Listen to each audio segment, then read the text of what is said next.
La jeune Lina a disparu en moins de 5 minutes le 23 septembre dernier. Un drame terrible que les enquêteurs tentent de résoudre. Mais ces derniers, lesquels misent beaucoup sur les images des caméras de vidéosurveillance, ont dû faire face à plusieurs déconvenues.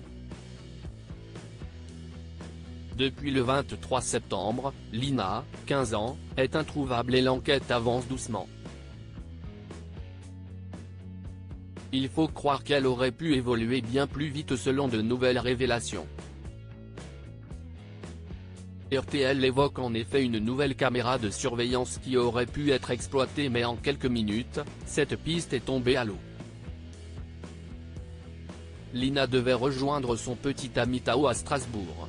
Pour ce faire, elle se rendait à pied, via un chemin peu rassurant, à la gare de Saint-Blaise-la-Roche pour prendre un train. Elle a alors été aperçue par l'ancien maire de la ville, puis par un autre homme qui dit l'avoir vue partir en sens inverse à bord d'une voiture. Ce chemin intrigue donc les enquêteurs, misent beaucoup sur les caméras de vidéosurveillance.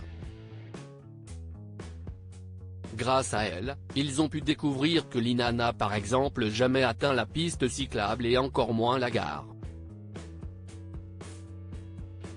Mais il y en a une, deux caméras, qui auraient pu être très utiles à l'enquête, celle d'un commerce situé à Saint-Blaise-la-Roche.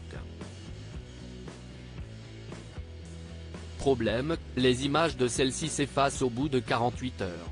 Les gendarmes sont arrivés quelques minutes trop tard lundi, 25 septembre, note de la rédaction, comme le rapporte RTL.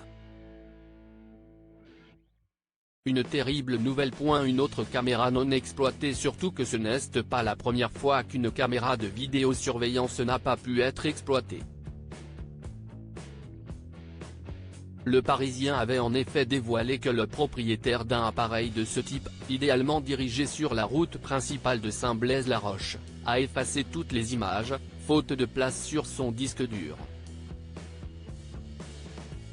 Une autre caméra, en revanche, était déterminante dans l'enquête, celle de l'ancien maire du village Jean-Marc Chipon.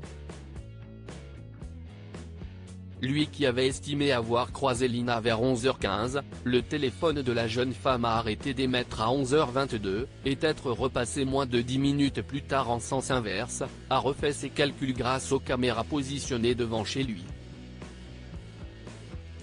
Et sa conclusion est effroyable. Je ne suis en fait resté qu'une minute chez moi. Il en faut 2 pour rejoindre la route, ce qui signifie que j'ai croisé Lina à 11h20, et qu'à 11h25, elle s'était déjà volatilisée, avait-il déclaré.